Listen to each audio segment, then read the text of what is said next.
we're live here. Got a mosquito in here. Got to get. All right, just getting set up. Give me a minute here. So for those of you who are just tuning in, this is a live feed. It's not a video. This is a live stream. So if you're looking for a video, this is not it. This is just a live stream, so things are going to be a little unprepared, a little off the cuff for this video. But right now, anyways, my internet is working like it's 1996 right now. I'm just trying to get my live stream up on my laptop here. It's very slow. So let me know in the comments if I'm coming in clear. You can hear me okay?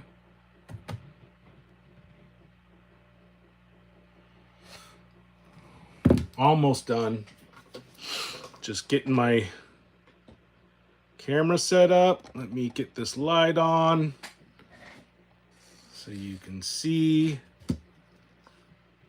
Clear in 555. All right. I will have comments up here in a second and just keep my comments over here.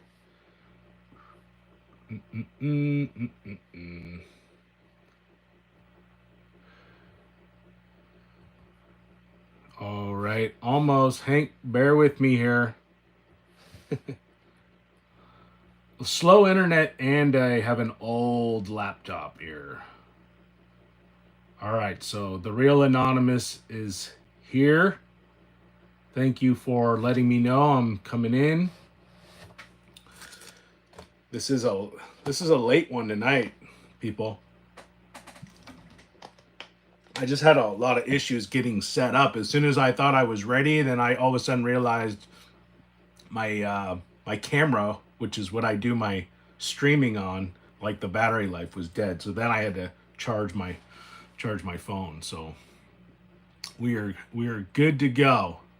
I'm not even that sure exactly what I'm going to talk about. I kind of just put together some notes and on my idea, what I think is most likely, because I get this a lot. People always ask me what I think is going to be the most probable situation that will lead to SHTF. And my feeling is, now I'm kind of wondering if I'm jumping into this too quick. So I'm thinking maybe I should just talk about my day before I just go straight into this topic, because it's a pretty intense topic. So maybe I need to talk about my weekend first before I get too deep into this subject. This is a crazy day. My family and I just went out to like Red Robin for dinner tonight, and it was a beautiful night, really warm out, beautiful sunset, and we had a good dinner. And then I had to run over to a neighbor's house and drop her off a bunch of medical supplies. It was actually medical kits that I sell, and so I was donating a few for some function she's putting on that she was going to raffle off. So not total donation. I basically just gave them to her for cost. But so yeah, I just ran and did that. And this is like this type of night, it just brings all the porcupines out. I don't know what it is, but something about these warm late August nights just brings the porcupines out. So their porcupines were all over the place tonight. It's kind of weird. But yeah, hopefully, thanks for tuning in. If you're just tuning in, I know this is a late Saturday night. I kind of actually wait because I know there's a few different other popular prepping channels that do their live streams on Saturday. So I try to kind of keep mine late to not, interfere with those. But plus I like doing it late. I'm usually a night owl. I've always been a night owl, and I thought at some point, you know, in my as I got older, it would kind of die out. It has a little bit. I usually try to get to bed by at least 1 on the weekend nights, but yep. But this is as exciting as it gets. No more parties on Saturday night. I'm not out running around on the streets crazy anymore. Now I'm just now I just hang out in a pantry. Now I just hang out in a survival pantry and talk into a screen. But I got a new light for my camera. I don't know if you guys can see that. It's probably glaring off my batteries. But one of the issues I noticed I was having with these live streams and doing live streams in this room is I have all this backlight, which illuminates this area really well, but then it just draws all this shadow on my face. So it's later here. I mean, you see in North Carolina was late night reading in Zoom. Here you are, a little after 2 a.m. North Carolina. That's where people don't know this. That's actually where, well, I didn't meet my wife in North Carolina, but we pretty much solidified our relationship in North Carolina. So, and that was probably the first and last time that I was ever in North Carolina. Couldn't tell you very much about it other than it was right. Well, I'm thinking I flew out there and I was out there for maybe, I think like 2 weeks. I don't know. She'll remember. If she's in the chat, Miss Idaho Prepper, let me know how long that visit was, but it was right after a pretty big storm. I can't remember which one. I think it was like Irene or something. And so I went up there to visit her, and I brought a bunch of my fishing gear because I was planning on just capitalizing. Because what happens during big storms, when you get a lot of these coastal states that have big river systems, these big storms will push in a lot of the tropical fish into the river systems, and it gives you this kind of rare opportunity to catch like oceanic fish in the river systems. But I didn't. All I caught was catfish on that trip, but I was prepared to catch fishing gear. But it was funny because I remember when I was taking the whatchamacallit, like the transfer bus to the airport, I had all this fishing equipment and people were like, what are you doing? And I had to come up with like a kind of a better answer than just like, I'm going to go visit my girlfriend and we're going to go fishing. So I was like telling all these people that I was this professional fisherman. I was going out to North Carolina to be in some fishing contest because it looked pretty extreme. I had like all these fishing cases and just gear. So I don't know. It's a stupid thing to say, but it made sense to me at the time. Yeah. So. Yeah, we were in, where was that? In Edenton, if you're familiar with that. Edenton, North Carolina. It was only a week, huh? Oh. Yeah. Yeah, so that's a funny story. We actually met in our hometown where we both grew up, and she was just there for a short period of time to get a few things before she left. And we passed each other, I think on the road. I was going fishing with my friend and she saw me, and I guess she was into, like at that time, she was like into fishing, guys who like fishing. So I guess I hit the mark there, but I was driving with my truck towing my 12-foot aluminum, and that did it for Miss Idaho Prepper. She was like, that is the guy. But she's gonna kill me for that one. And the rest is history. So yeah, she was going up to Edenton, North Carolina to go to college. And I don't know. That was in 2011, 2010, something like that. 2011.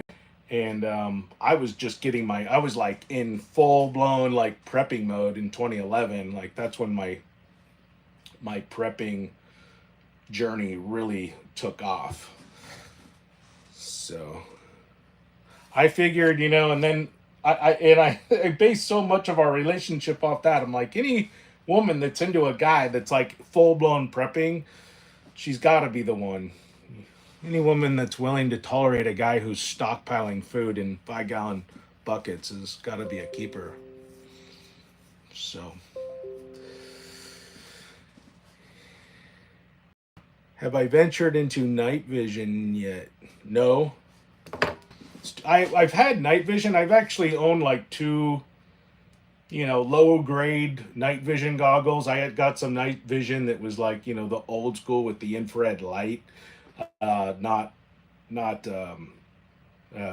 whatchamacallit, like not the or what do you call it, thermal imaging. So nothing like that.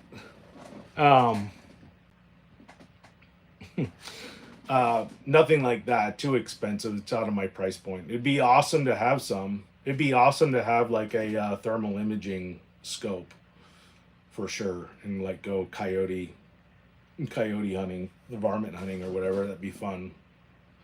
But no, the most I had were some like $200 night vision goggles that you can get on Amazon, and I tried them for a while. The picture wasn't very clear. I ended up just selling them. So my wife and I are hardcore preppers, 30 years married. It's been a ride and still going. Awesome. Congratulations. Mylar blankets will block out thermal imaging. That's what I've heard. I've seen a few videos on guys using Mylar blankets to kind of minimize their profile, and it does. I mean, it will block your heat profile, whatever you call it, out for a short period of time. But I guess after a while, the heat will start kind of creeping through the sides because you're creating so much heat under that blanket. And then at some point, it'll want to start escaping and you'll start to see an outline. But yeah, I think for a short period of time, I'm not too familiar with. I think there's things that would probably, I'm assuming that would probably block out thermal imaging in a thermal image profile than just a Mylar blanket. I would assume if you're just like cement would do it.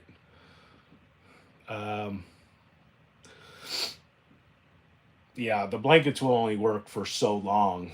So, but it is an interesting avenue. It is a threat. If your enemy had that technology and you didn't, you'd be a sitting duck. It wouldn't be fun.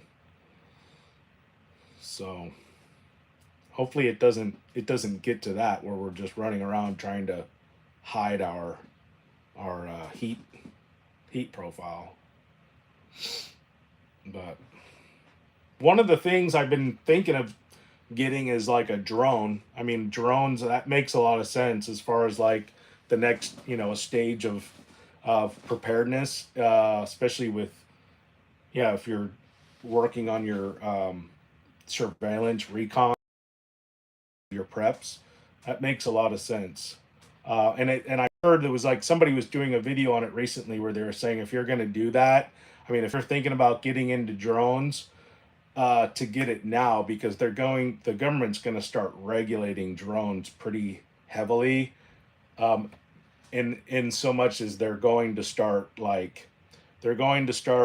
installing something inside the drones where they're going to basically, you'll be able to identify the drone, and be able to know whose it is just by looking at it. So there'll be like basically a license. Like from here on out, all the drones will be equipped with some type of processor that will allow, I guess, the authorities or whoever, to immediately gain a profile of that drone and who owns it and all of that. So they're going to be doing a crackdown on that soon. So if you want a drone that doesn't, that can be hidden, I guess, or just doesn't have to have that licensing, get them now.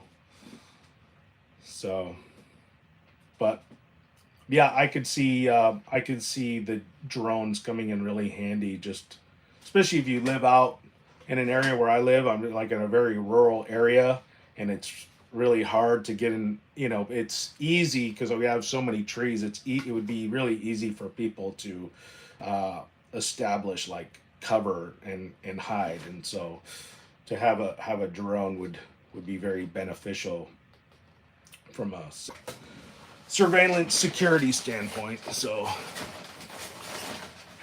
let me know if the picture, am I still doing okay picture wise? Having a hard time here because my monitor is showing blur, and I'm hoping that's not what it looks like to all of you. It's choppy and blurry.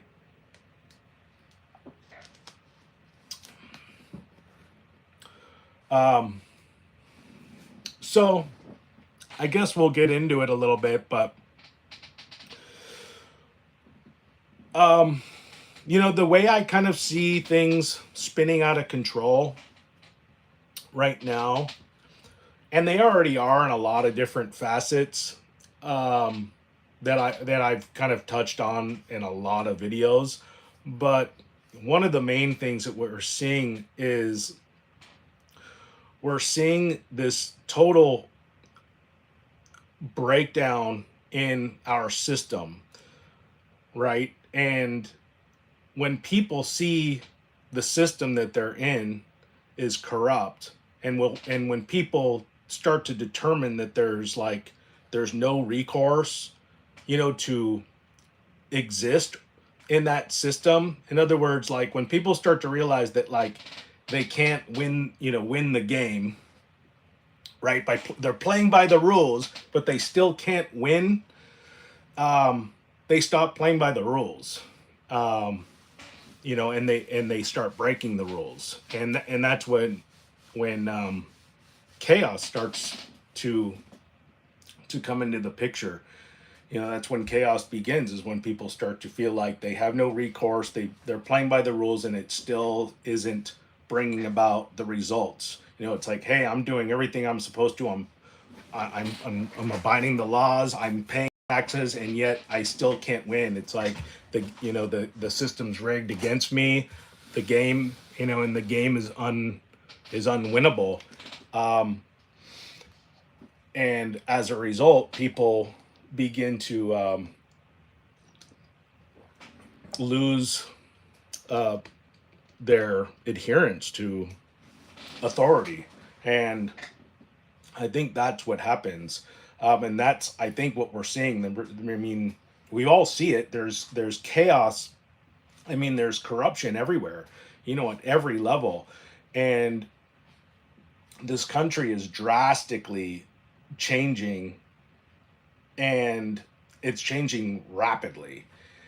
I mean, it's so quick that you can barely. It's like everybody I talk to, they can barely keep up with the amount of like, you know, headline issues where it seems like every day. I mean, just some new level of corruption or has come out that this person isn't who they say they are, or whatever, and people just start to distrust not only, I mean, their governments, and they just start to distrust the authority, and then you just have a total breakdown in the civilization, because nobody's, you know, everybody can see that nobody's adhering to anything. So it's like, well, if there's no benefit in like following the rules, then why should I follow the rules? And that's when disorder prevails. And I'm not saying I agree with this type of thinking, but that's just something that, you know, it's just something that happens, and it's something that's happening. I know that sounds like doom and gloom, and I don't want to be one of these preppers that gets into this political stuff. I'm just touching on that from the standpoint of like how it ties in to kind of give some legitimacy to why I'm doing what I'm doing, and kind of get people to think that, like, you know, when they think of SHTF, a lot of people have these sensational reasons for it happening, whether there's like an EMP or a war, like a nuclear war or something. And to be honest, my feeling is it's already happening, where you just have a breakdown in the civilization as a result of corruption and just nobody playing by the rules anymore. And so, yeah, it just becomes unwinnable. It's like, imagine playing a game, you know, Monopoly or something with somebody, and that person can just, whenever they want, just grab your piece and throw it off the table and take all your money. I mean, there'd be no point in playing that game. And that, I feel like that's almost like where we are. And to the point where I almost see people that are participating, and it's like, what are you doing? I mean, it just seems like irrational to play into this thing, because the system is totally irrational. It's like, you ever hear that? It's like that when you meet somebody who's really irrational, like a really crazy irrational person, and you're trying to rationalize with them, and like before long you can't tell who's who, because you are trying to rationalize with somebody who you know is totally irrational. It's irrational. It doesn't make sense. So, but I am a solution person. I try to always look for solutions. Not just, a lot of people see prepping and the steps that I'm taking, and it might look like I'm I'm just, you know, somebody trying to get whatever, like I'm trying to get to the top of the ship is sinking, and I'm just trying to preserve the most amount of life that I can, and hopefully I'll be the last one on top of the ship, you know, before it goes down. I always think of that scene in, like, in the Titanic, when the Titanic is sinking and everybody's just running to the ship, but they all know, you know, they're all running to the bow of the ship, but they all know that eventually they're all going to succumb to the water. But you know, they're just trying to cling to whatever the last few seconds of life that they can, in hopes that maybe an opportunity, you know, the more time they have, maybe the more chance of an opportunity can come, that they can better assess the situation or whatever. And it makes sense. I mean, you that's the name of the game. You try to stay alive as long as you can, in hopes of having access to the most amount of potential, from the situation. So hopefully that makes sense. But as far as like a sustainable solution, because obviously this isn't sustainable. I mean, my preps, everything around me, it's a lot of stuff, but it's not sustainable. It's not renewable. I mean, this behind me and that's in this room would probably only last my family and I maybe six months at the most, if that. Probably not even that. And then as far as our renewables are concerned, like chickens and farming and stuff, that stuff's pretty limited too, because those things require renewables. The chickens need to eat. And in the wintertime, there's not, you know, they rely solely on grain, and I can't grow grain out of the snow. So I'm relied on a store, you know, a farm store to get that feed. So it's very difficult to get to a point where you are fully infinitely renewable, and where you don't need any, you know, you don't need anything on the outside to keep you going. It's a very difficult, if not impossible, thing to achieve. At some point you're going to require something from the outside. So as far as like a long-term solution is concerned to this stuff, just saying goodnight there. As far as like a long-term solution to this stuff is concerned, the way I kind of see it is like, people like us, you know, we're the fact is like we're gonna be stamped out. I mean, and are like eradicated and erased from the history books if we don't start taking an honest look of what's going on in this country and facing it head on. And I don't mean that like in a violent way. I mean it like in a highly intelligent, like strategic way. And but looking at our problems, the problems that we really are facing, and trying to come up with a safe and smart solution to it.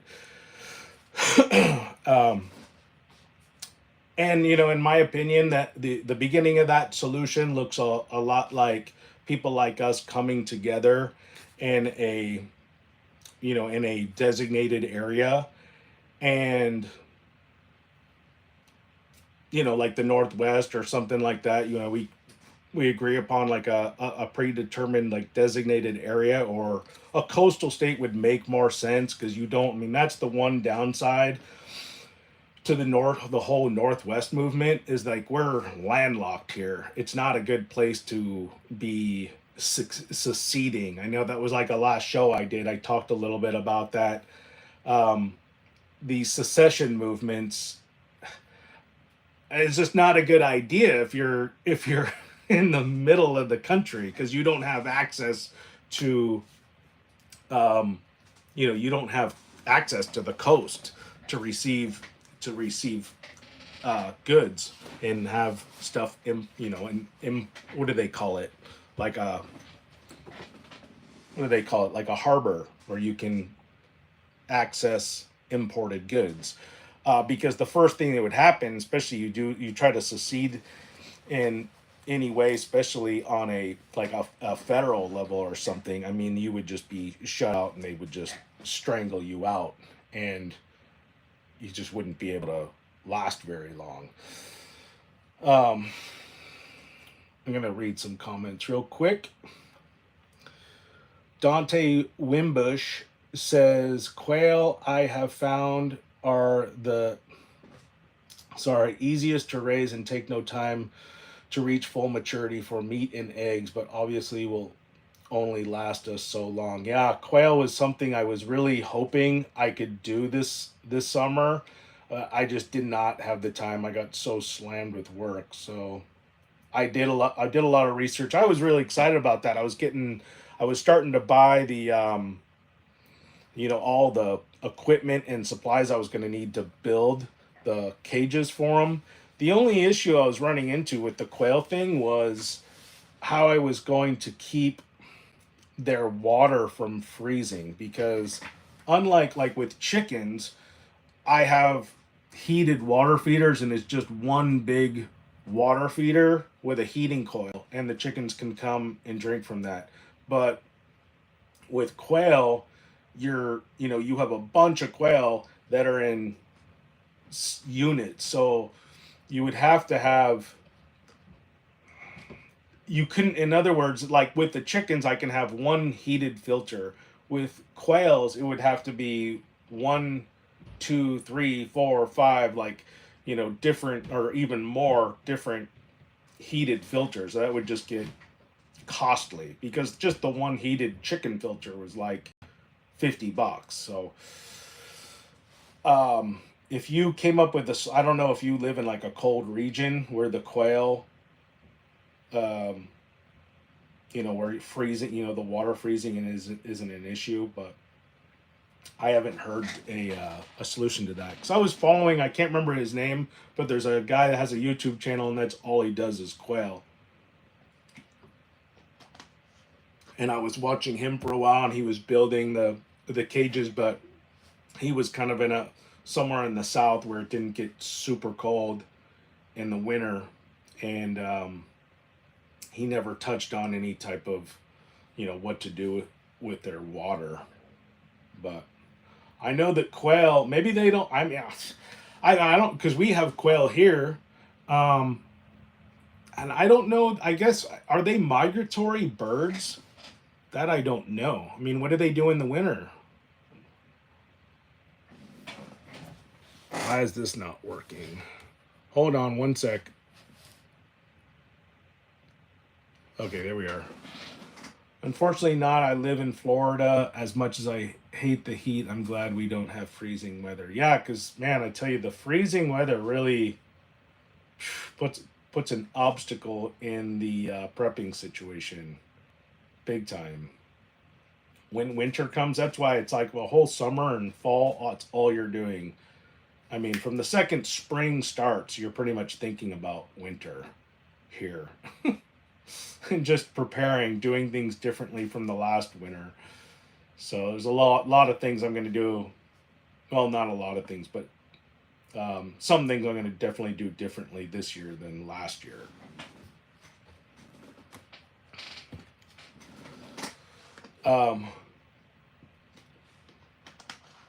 So yeah, that was the same reason why I liked the quail idea, because I like the quail idea because I'm familiar with quail and how they taste. I've shot a lot of quail and eaten a lot of quail, and I've processed a lot of quail, so I'm already really familiar with all, that part. I was just never familiar with raising them. But yeah, it was shocking to hear that they reach full maturity in just such a short period of time. So that's nice. And they don't eat a lot. But if I did quail, they'd have to be like in our house somewhere, and there's just nowhere really to put them. I mean, that's pretty much the only situation. Reptile heater, yeah, I don't know. I have to look. I'm gonna have to definitely look into that more. But just the water feeders in general is just such a pain. Even the ones we have now, because now we have 22 chickens, and they go through a ton of water. So I got like I think it's like a 30-gallon tank for them, and the thing with that is it's so heavy, and they always make these things out of plastic. But the thing with that is it's so heavy that the legs, I don't know, it's just the engineering. It's another thing that's like going on with our country that's like so aggravating, is the quality of craftsmanship is just getting so terrible. It's so bad. I mean, 95% of the things I buy are like broken within less than a month or two. It's pretty frustrating. And so yeah, I just bought this new water feeder for our chickens, and it wasn't cheap. I think it was like $65-$70 for this big water tank, and one of the legs already broke off just from, like, it wasn't like they didn't engineer the legs to support the water that this thing was going to be holding. So stupid. So I don't know what I'm going to have to do there, but it seems like everything I buy now, I'm having to like remodify it and repair it and do things, you know, myself to try to make it more, or just relatively more functional. But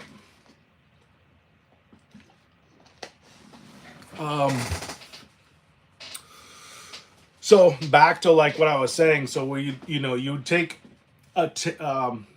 not so much a secession movement, but I think the solution to what I think we're going into looks a lot like people of like mind coming to a designated area. And I pretty much wrote it down.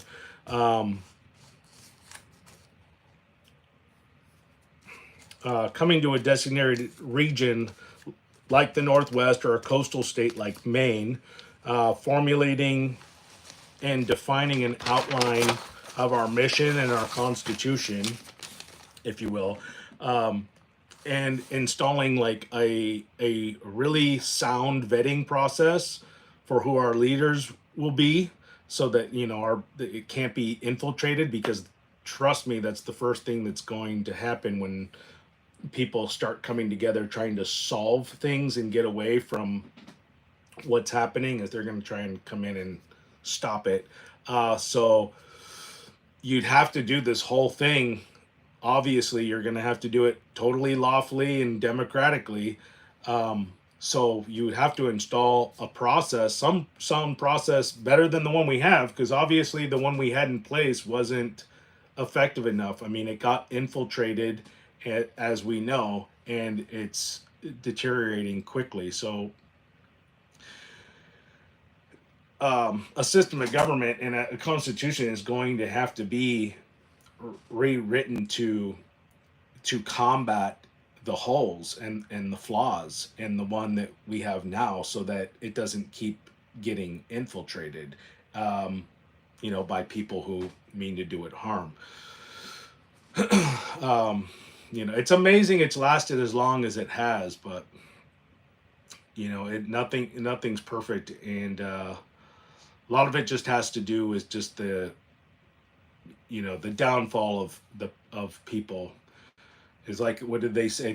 I can't remember who said it, but they were saying the Constitution was written for a moral and religious people, meaning, like, if you're not moral and you're not beholden to a morality that is founded in religion, like the Christian religion, it's not going to take. There's not going to be anything that binds the morality.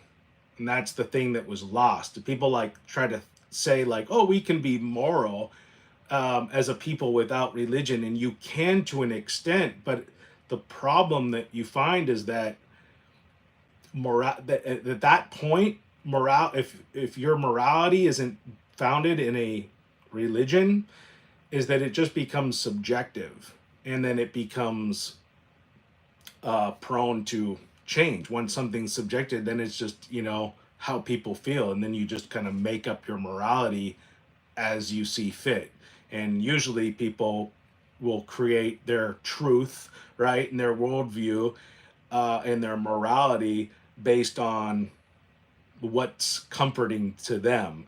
Usually trying, we're, as people, it's just in our natural predisposition to want to always avert discomfort. And so we'll tell ourselves, we'll lie to ourselves to, like, feel comfortable in, doing the wrong thing. And that's what happens. And then you end up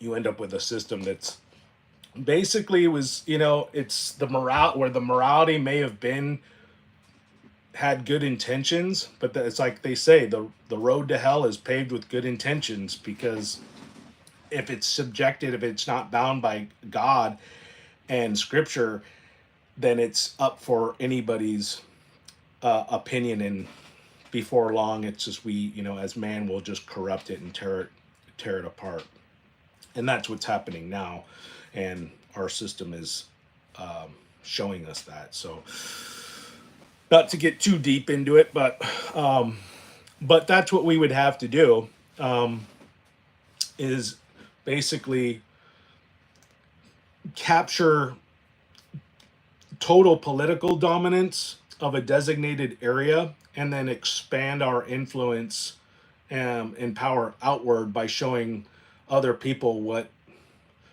peace, joy, and prosperity can be accomplished through our system. And that's how you do it. But we've lost so much territory and so much ground in all these states that it's hard, and you see people just kind of getting pushed inward, and it's not by accident. It's happening, and that's something that always kind of worried me about when I came to Idaho.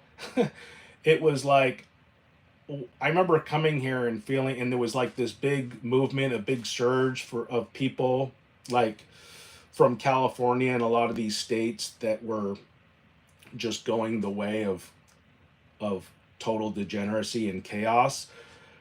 And you had these people, who were fleeing these states for red states, essentially, to try to recapture, the freedom that they lost in these other states.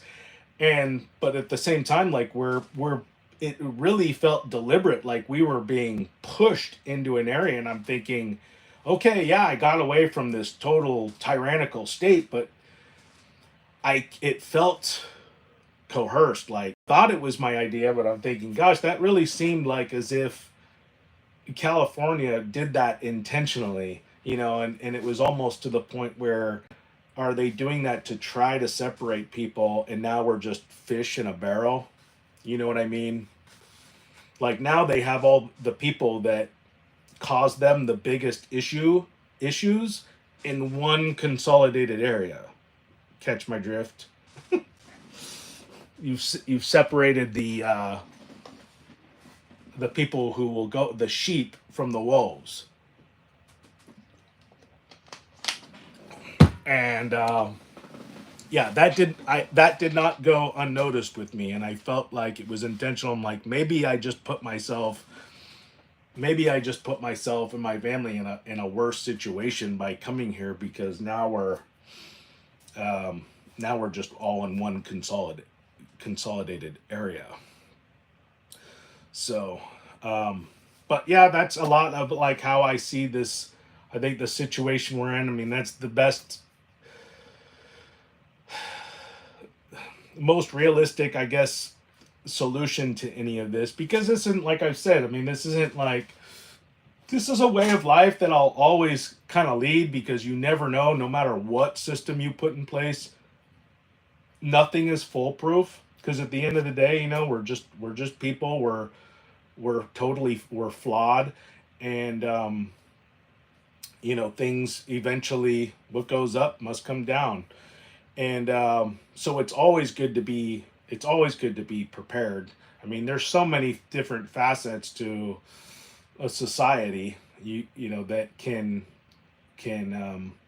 put you into a bad time where you might need to have some food on hand. But living this way to the extent where I just feel like it really seems like the last decade or so, I mean, we've just been on full-blown red alert, like 24 hours a day, 7 days a week, you know what I mean? Year after year. And that's getting a little draining, I have to say. It just seems like ever since 9/11, and the people who knew what America was like pre 9/11 know, I mean, on that day, that's when everything changed, and everybody felt it. Something just died that day. And I remember, and a lot of people felt that. I remember, like, immediately after seeing our country get hit like that, like that innocence, that was just, it was over. That feeling of, I don't know if it was innocence or it was just the feeling of security, is like, I mean, because that was such a big part of being an American, is we just totally felt like, nobody can mess with us. Nobody can screw with us. And because of that feeling, it just gave us a really strong sense of security. And after 9/11, that just went away, and we realized that we were totally vulnerable.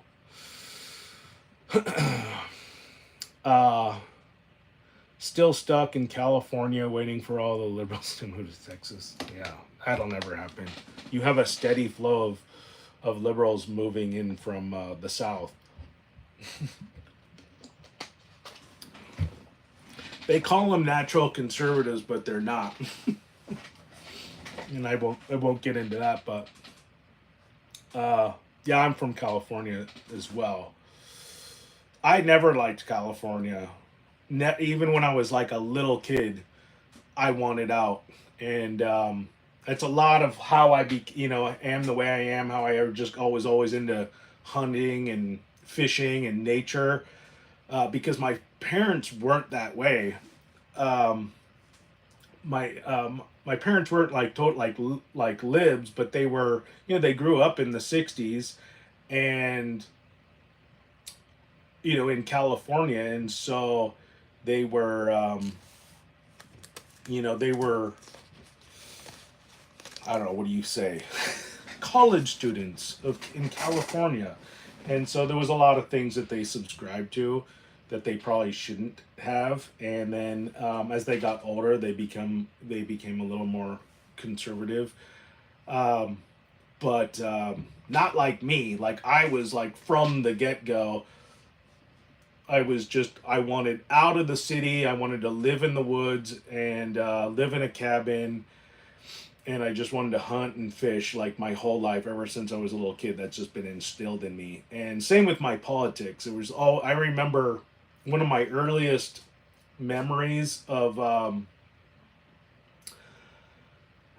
like where I guess I was that defining moment where I kind of knew which side of the political spectrum I was on. And we had this, it was like I was in elementary school. I think it was in fourth grade. And our school was holding this election. It was up for the class president.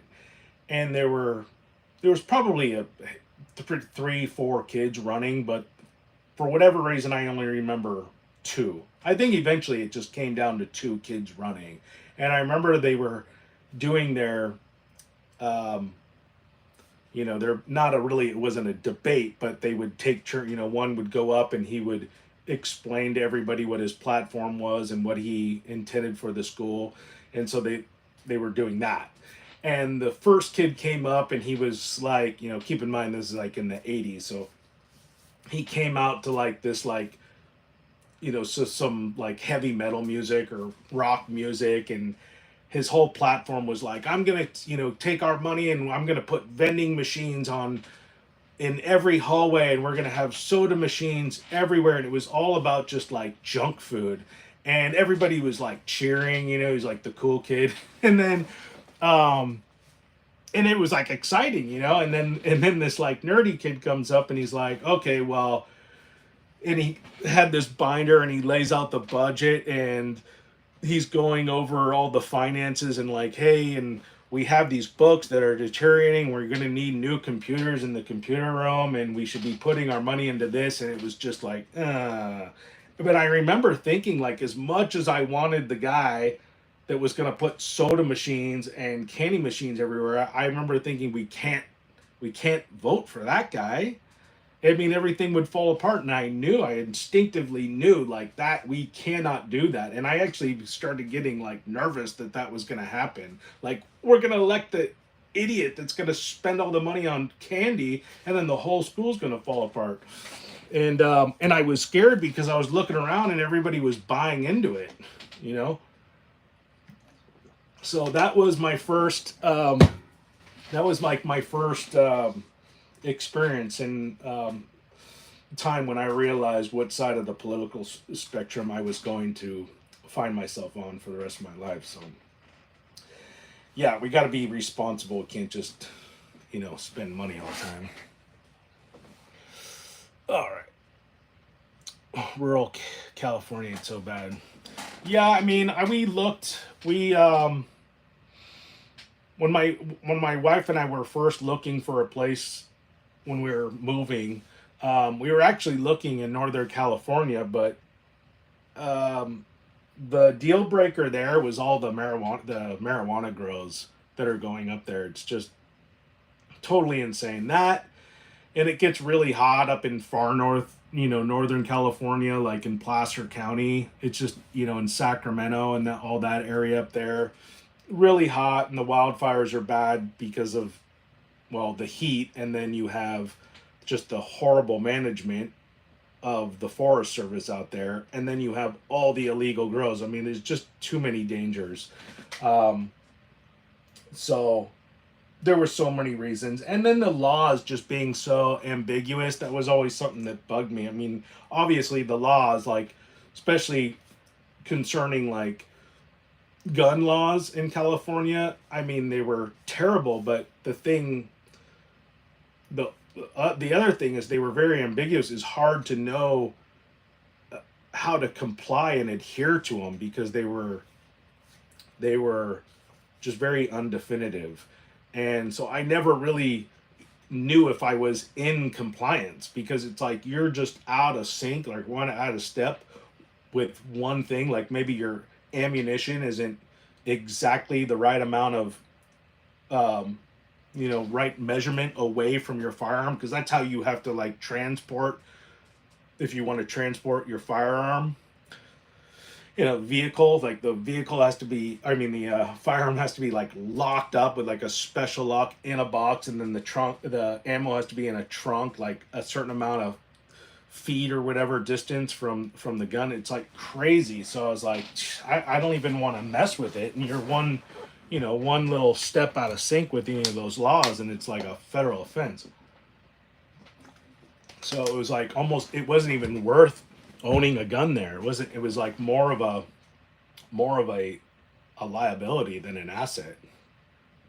So lots of reasons, but inevitably, as far as like, we wanted to stay because our family was there and we were about to start having children, and it was like, this is going to be hard to start having starting this family and having no help. But it just became an undoable situation. Northern California was just not good.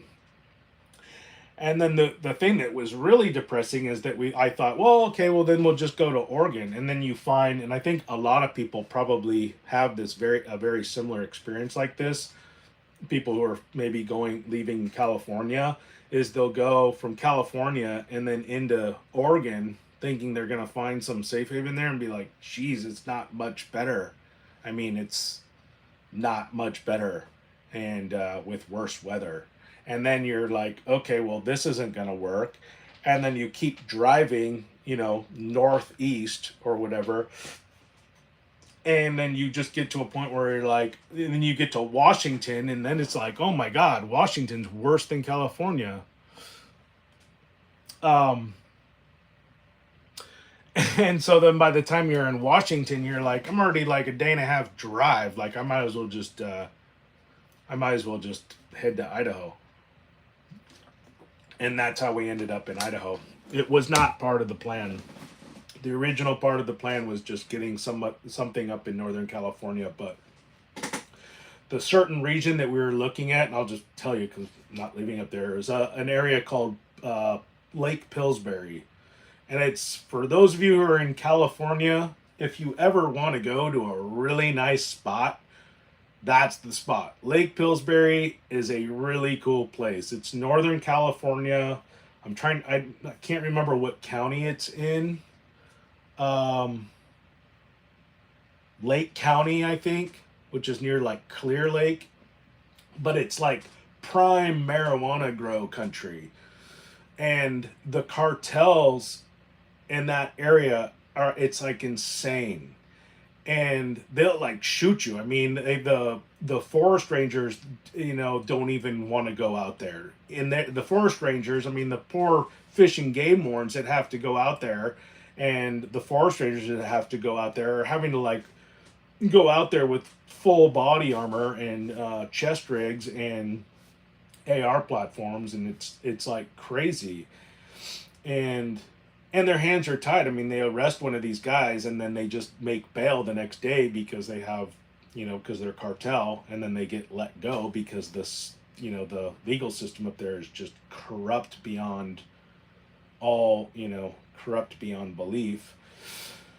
And yeah, and so you have these cartel members who are not only kidnapping, particularly women, because they kidnap women because women have smaller fingers and they can go and harvest the marijuana, and they just do God knows what to these poor women, and then they'll either like kill them, bury them out there, or just leave them. And so then you have these emaciated women like wandering into town, just totally ravished and wrecked from having been in captivity by one of these cartels. And that happens a lot, and it all gets buried because the political leaders don't want people to know that that's the sort of stuff that's going on as a result of their open border policy. So they're burying all the crime. And then you have the cartels will just shoot at you if you get anywhere near their crops, and they are tapping into all the water, the aquifers in those mountains, and just bleeding them dry, which is leading to a lot of the killing all the trees and leading to a lot of the fires that you see there. So, and I heard, this isn't just me like coming up with this on my own. I heard this like firsthand from quite a few different people who work in forestry and work in the fish and game department up there. So it's terrible. It's terrible what's happened to California. It really makes you say, I mean, especially if you're born and raised there, you're from there, and watching what has happened to it, it really, it's like, it's nauseating to witness what's happened there. So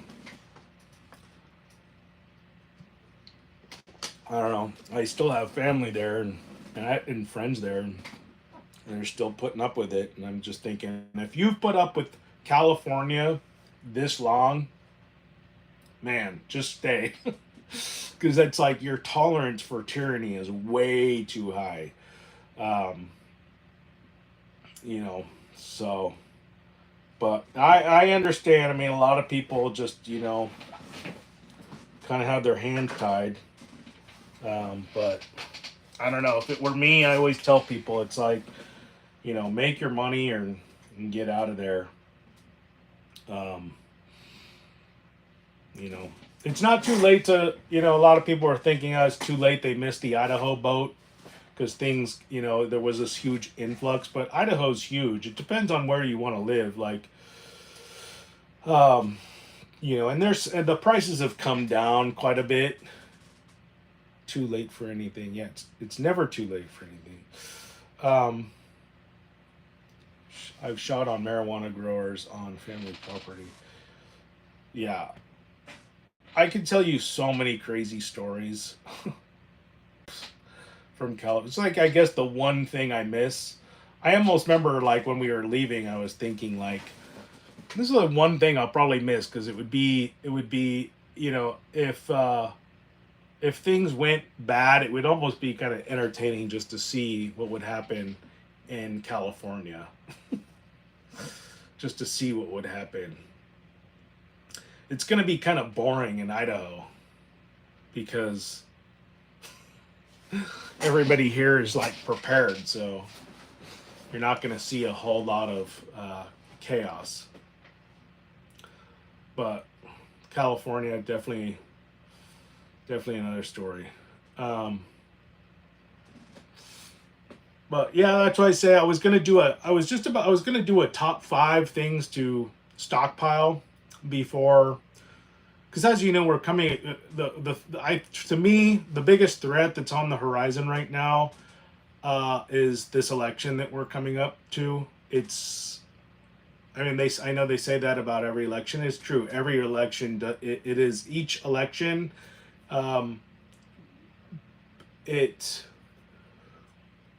Sorry that I'm struggling with my words tonight. It's just been a long day, but each election does create like a more and more, it gets a little more hostile each election cycle. And this one is definitely no exception, because I feel like no matter which direction it goes, win, lose, or draw, there is a high probability of chaos breaking out. Obey the law.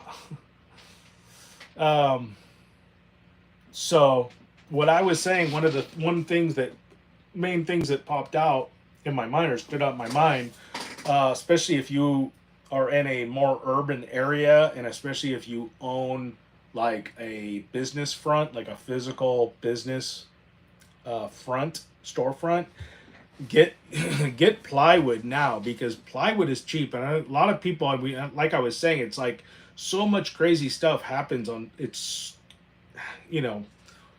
happening so frequently, these different turn of events and shortages on this, and then big price spikes on that, and it's happening so rapidly that we become very fickle as a people, and that we're like forgetting what just transpired. I mean, people forget about remember the baby formula crisis? There was like no baby formula, and people who, relied, like whatever, the mother couldn't breastfeed, and so they relied on formula to feed their newborns, and there was just no formula.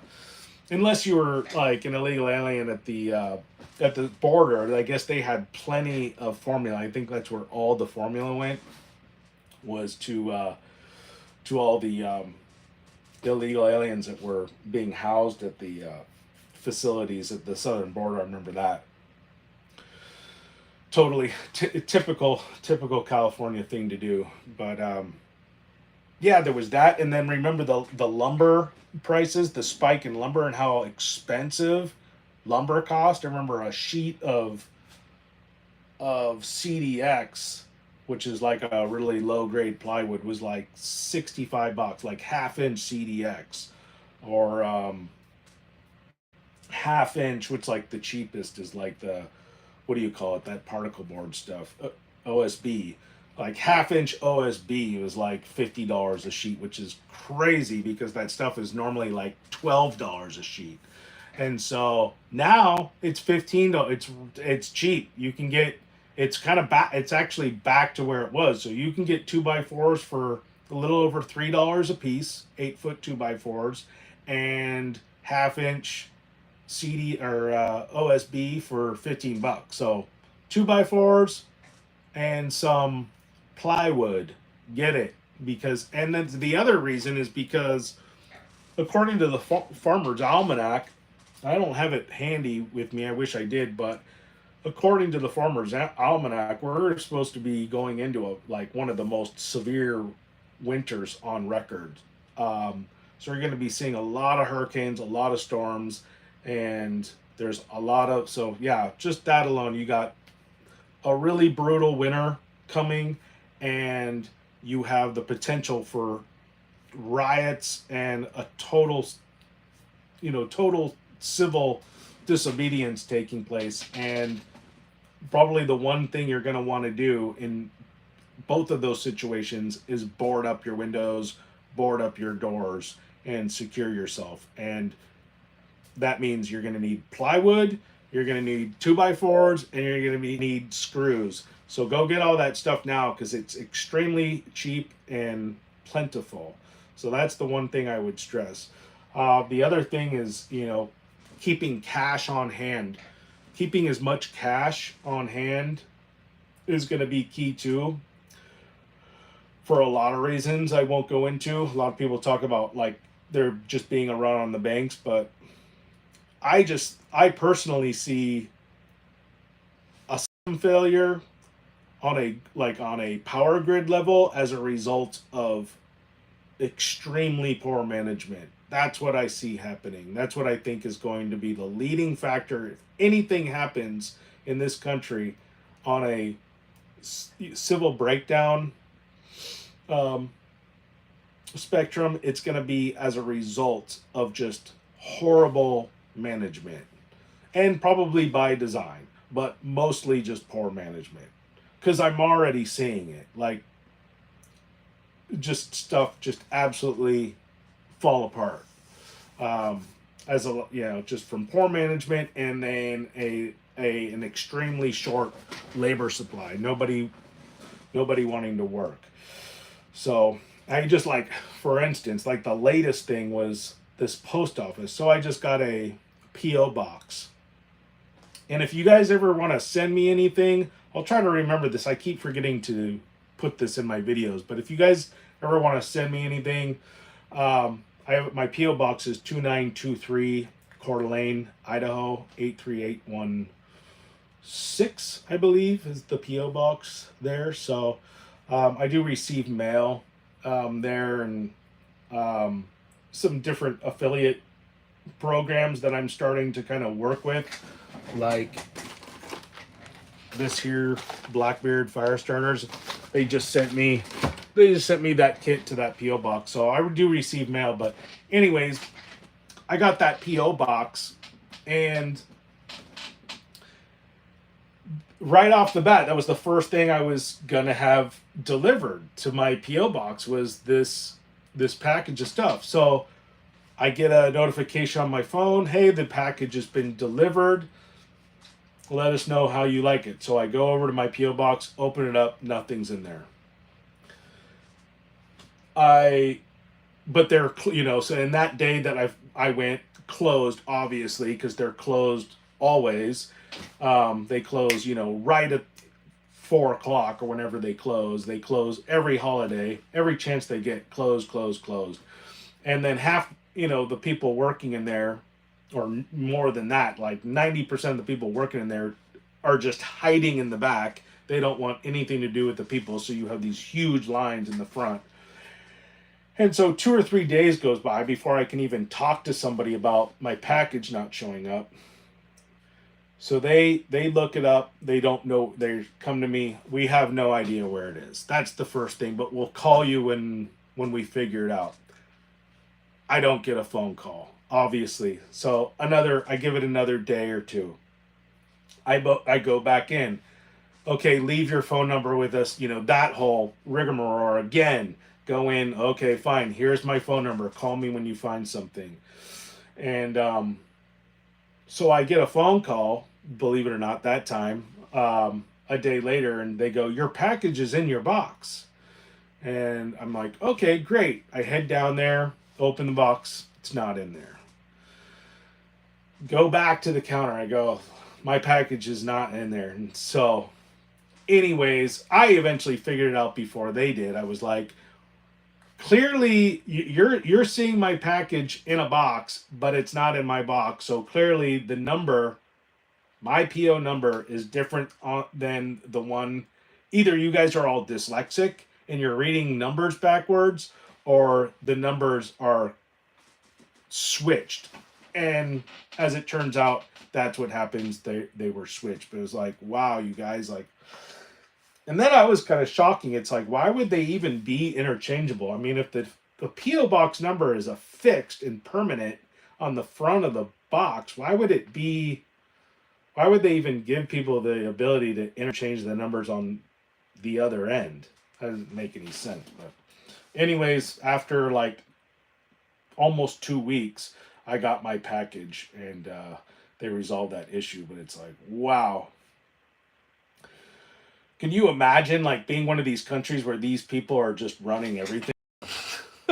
It'd be insane. It'd just be like you just have DMV and PO and post office employees like running everything. It'd be bad. But some people seem to think that would solve a lot of things. But yeah, I want a dehydrator. Violence is a currency. Yeah. It is. Violence is. It is. It's a commodity. It's and most of the time it's manufactured, and it's used with they call it as atrocity propaganda. Every time we see one of these lone gunman situations, it's like, and then you just hear about it for the next year. And it's always accompanying like some bill that they have to get through so that this tragedy never happens again. And then you're not allowed to question the tragedy, of course. Yeah, it's getting pretty damn exhausting. Like, just having to digest all this garbage every single day. But, it's all we can do.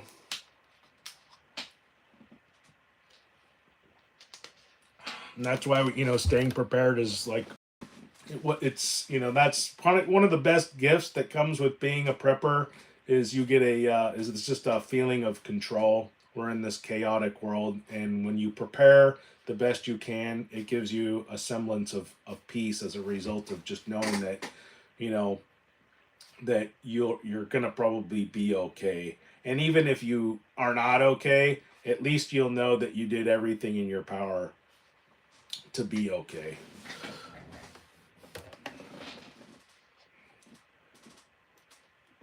Yeah, I have a dehydrator. I bought one about 9 years ago, and I was using it all the time. I was planning on using it to dehydrate like meals, and like pack them like for MREs type stuff. But the thing with dehydrating food the emphasis on it is you want to dehydrate food that doesn't have any fat, because unlike freeze drying, the fat, when you dehydrate, food that has fat in it, the fat, it doesn't cure the fat, and so the fat has the potential of going rancid. Whereas freeze drying can encapsulate the fat and keep it from going rancid. And we have a neighbor down our street that has a freeze dryer, and she had actually came over here and told us if we ever wanted to use it, that we could use it. So at some point, I gotta head down there and talk to her. But she's going through some stuff. Her husband just passed away, and her kids just moved in, and they are just big changes. Is kind of intense down there. So I've just been giving it some time. But I gotta head down there, and because they ended up cutting a lot of trees down, and told me that I could come over and take whatever firewood that I wanted. So I got to do that too. So it just goes back to community, create communities, make as many contacts and as relationships as you can, and let people know. I mean, the thing is, and I hear this a lot in prepping community. I mean, obviously there's always like this, there's always a wave of like, you have people in these circles, preparedness circles, who are really paranoid, and they're just always paranoid. It seems like the main comment that I always get when it's referring to paranoia is somebody's going to come and steal all your stuff. That's always what people seem to be concerned about, that somebody, people, you stop showing your stuff, people are going to figure out your IP address and locate you and take all your stuff. And I'm like, what stuff? I mean, who's going to come and steal freaking freeze-dried or food? That'd be insane. Who's going to come and steal canned food? And mostly like expired canned food. You're going to take my case of like macaroni and cheese that I bought at Costco a year ago? Yeah, no. I really don't have that much stuff. I mean, that's the thing too. It's like, it just looks like a lot because it's all packed into a little room, but it's really not. And if anybody's going to come and steal food, like, why would you drive? I mean, I live way out in the woods. It's just, to me, it's like a totally asinine idea that would, I mean, I could think of so many other things that were far more probable of happening than that. But at the end of the day, I really don't have, especially here in Idaho, I don't have anything that everybody else on my street has. So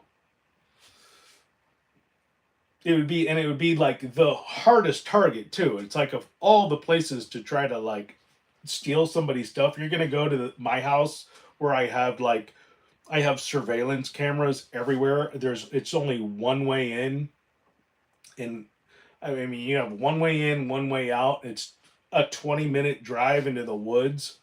I have to make one call from people. I mean, you'd never make it out. You're 40 minutes away from the highway. So, running, risking your life for some like Chef Boyardee raviolis, that just doesn't make sense. Why not just go to the store, the grocery store? They would let you take it there. You're going to come into somebody's house and then that's like fully armed. It just doesn't make a lot of sense, but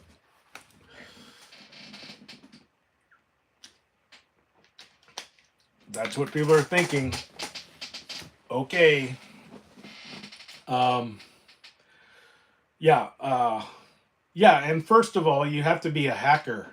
You know, you have to figure out how would you act. You know how few people could figure out how to attain an IP address and then uh, contract information from that. It's almost impossible.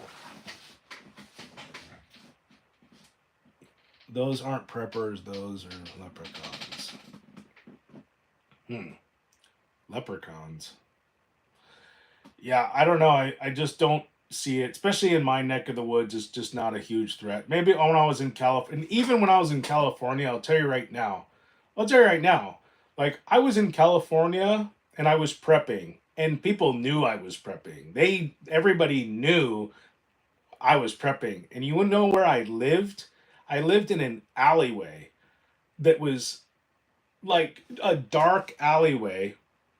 I was in a storage unit, like a place I shouldn't be living. Um, but in the middle of the city in California, in like a high crime. I mean, not high crime, but like it was definitely that the city that I was in was there was. I'll put it to you this way: they had eight. The police department had eight different gang units. So if that gives you some idea of um, the city I was in, and I never had, I didn't never had any type of attempt or issues or whatever of thievery the whole time I was there.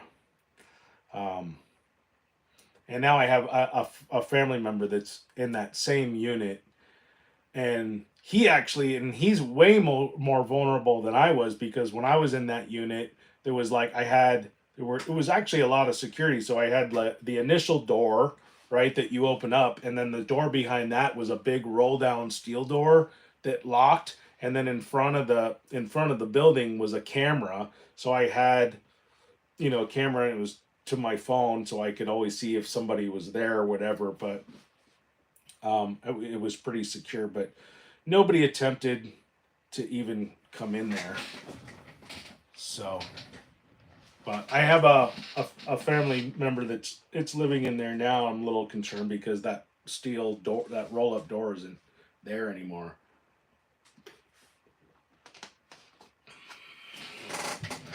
And that's all I'll say about that. Check Sam's Club. We don't have a Sam's Club up here. I wish we did. We just have a Costco, and we just have one Costco. It just seems like they need to put another Costco up here because this is like the area I'm in is just Costcoville. Like the people who, like literally, like the whole population of people who live here in this area they're like Costco people, and you know who I'm talking about when I say Costco people. It's those people. It's the whole town. So, and there's only one Costco, and it's packed. No matter what day of the week, no matter what time you go, that place is just packed. So they need to put another Costco in, or they need to put a Sam's Club in. That would be way better. Yeah, I was thinking about that. We have a Winco, and I remember when Winco first came out to. I was living kind of near Sacramento at the time, and when the first time I came into a Winco Foods, the deals were really good. But the thing with Winco, if people if you're familiar with it, is Winco is like uh, you get good deals because the food is like just on the precipice, like on the cusp of expiration.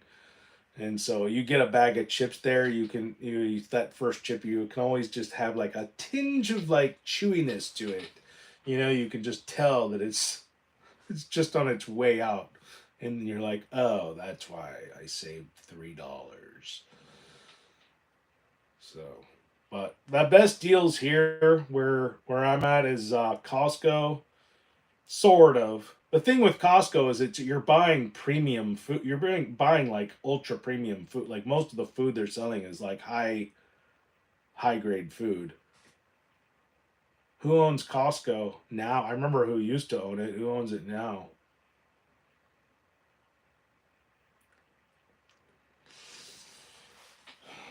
yeah, but oh well, yeah, liberals own everything. Unfortunately, they run the world. If in case you haven't noticed, they own everything.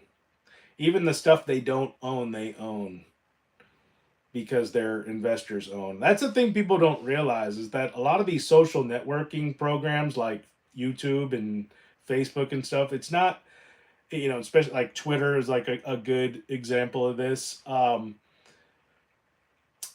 It's not so much that the censorship is coming from these platforms. It's not coming from the platforms. It's coming from like these secondary, tertiary, like agencies like the domain registrars will put pressure.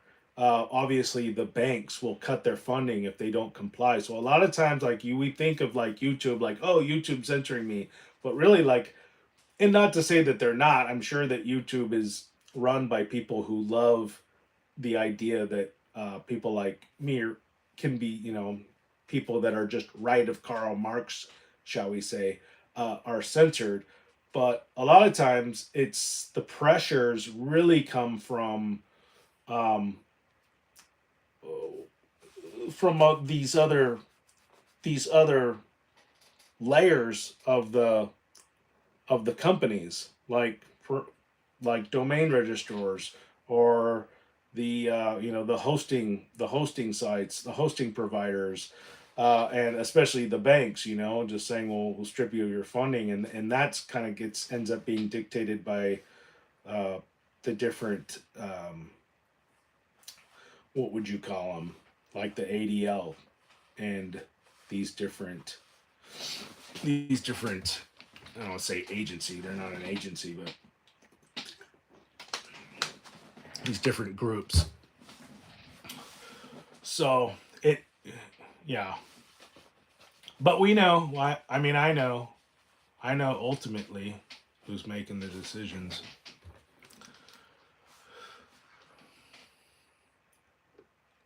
I made homemade jersey. It works. I don't know what that is. Uline? Uline? Am I pronouncing that correctly? Get powdered potatoes. I'm reading it in reverse.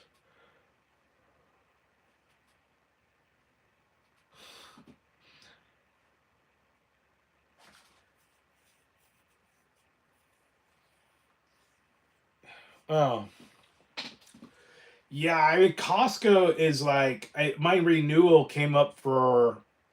I mean, my membership just came up for renewal, and it's like each time I have to renew it, I'm like, because it's just the deals are becoming fewer and far between at Costco. There's certain things that I get there. It's just it is hard to beat, and but I know I really wish we did have a Sam's Club. I'm not sure if Sam's Club is Sam's Club still like no membership outlet beef jerky. Yeah, I mean at the end of the day you're saving like maybe 10% on buying bulk. But you're actually spending more because you're buying bulk. You're buying bulk, but you're buying something that's like really ultra premium that cuz you can't buy generic food at Costco. It's all ultra premium high grade stuff. So you're buying a lot of something that's really expensive, but you're getting a discount on it. So you're not really getting a discount. You're it's like what's Costco is like saving money as a rich person or something like people like rich people who go and buy rich people food and they're saving money on rich people food.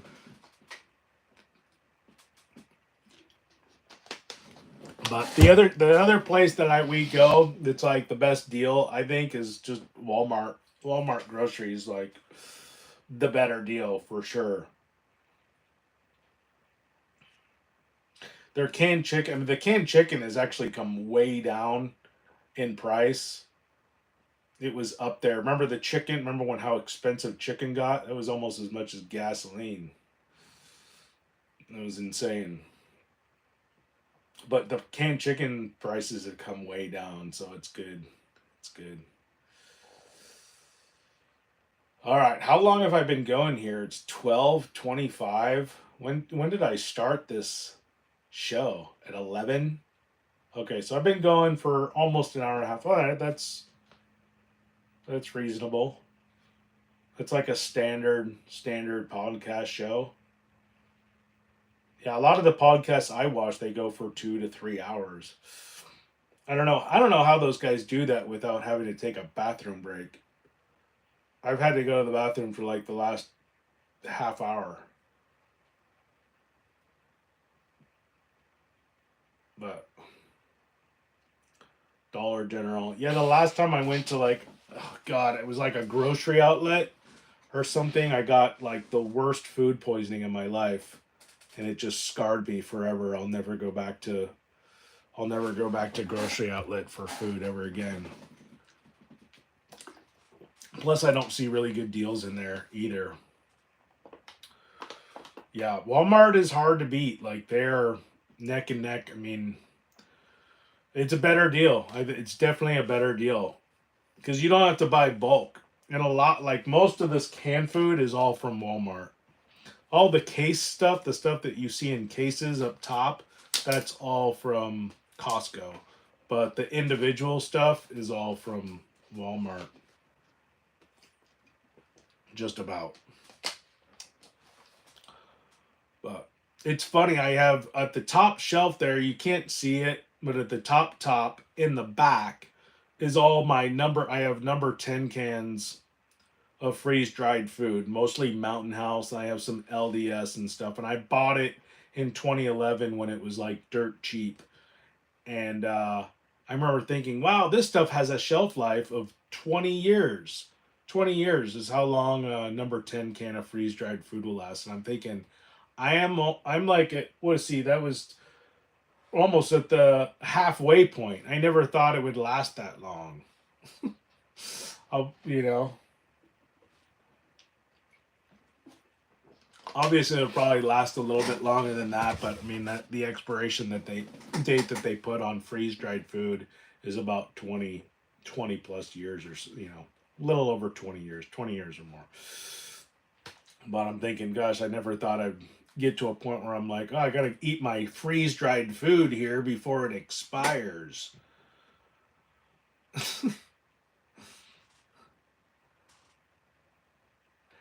So yeah, the best thing I actually like to do with my dehydrator is jerky. That's what the dehydrator does better than anything is jerky.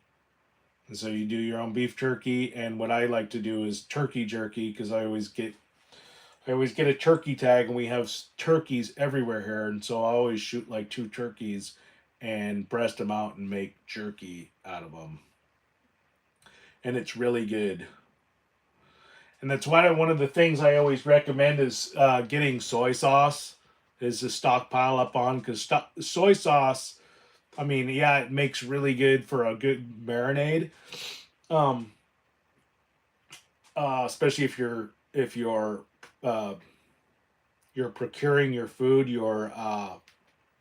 I'm just struggling with words tonight. What do you call it when you salt your food? Curing your food. Yeah, so curing your food.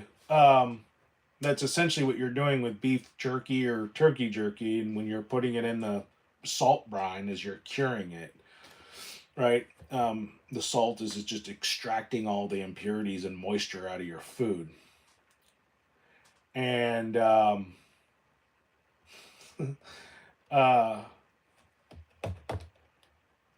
and so, sorry, I'm getting lost here. So that's why I always say get soy sauce. The other good thing about soy sauce is it's the best ingredient for hiding tastes, and so that if your kids or people in your family don't like the taste of game, you find yourself in an SHTF situation where the food is just hard to come by, and you're relying on, you're relying on game, like, to feed your family, or you're relying on food that might be past its expiration date.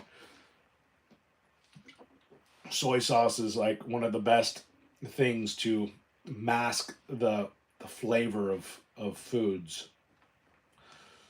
So that's why I stockpile a lot of soy sauce. Plus, it lasts forever, and two, it's extremely cheap. So get soy sauce.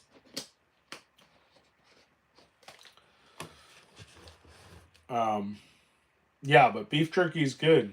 You store it just like you would anything. Just put it in a bag with an oxygen absorber, and it'll last a long time. Depends on how long. Just make sure that whatever. That's why I like to actually do the turkeys. I like to do turkey jerky, especially from our wild turkeys, because the wild turkey is the leanest meat that you can find. I mean, there's like no fat on these turkeys, so I can dehydrate this turkey and just get it to where there's no fat, and then as a result, it lasts a very long time. Especially if you put an oxygen absorber in the bag with it, and just keep it in a cool place. It'll last for months. Now I'm hungry.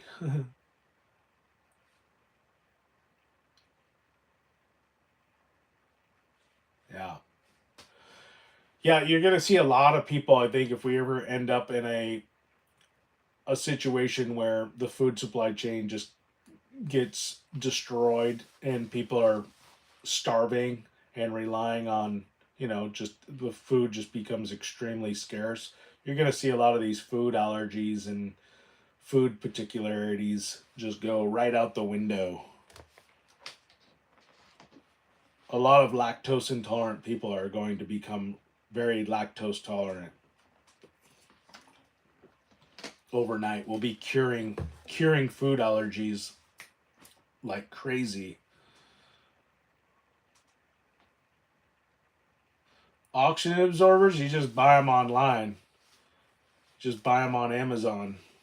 You get Mylar bags, and you get oxygen absorbers in a kit, and you make sure, because you have different cc oxygen absorbers for different size bags. A lot of people don't realize that, and I think the 5,000 cc oxygen absorbers are for the 5-gallon bags. Don't quote me on this. And then the 3,000 cc's or 2,000 cc oxygen absorbers are for the 1-gallon Mylar bags. You can put the big 5,000 ones in the 1-gallon bags. It's overkill. It's a waste of money because they're a little bit more money, but it will work. You just can't do the other way around. You can't put the 2,000 cc oxygen absorbers in the 5-gallon Mylar bags. It just won't be effective. But I learned so many lessons when I first started I first started stockpiling my food in Mylar bags and in 5-gallon buckets. I remember the first bags I got were just riddled with holes, and I didn't realize it until well after I had already stored all my food.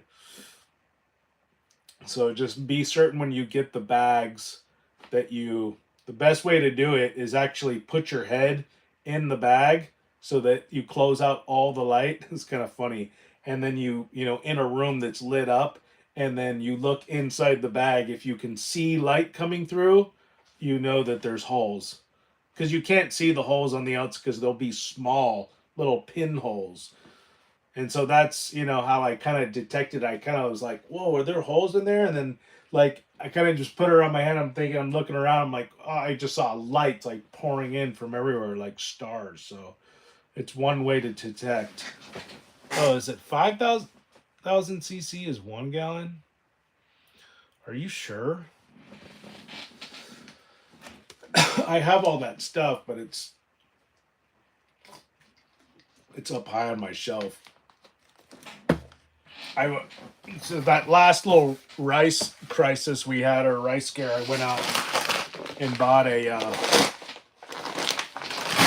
25-pound sack of rice.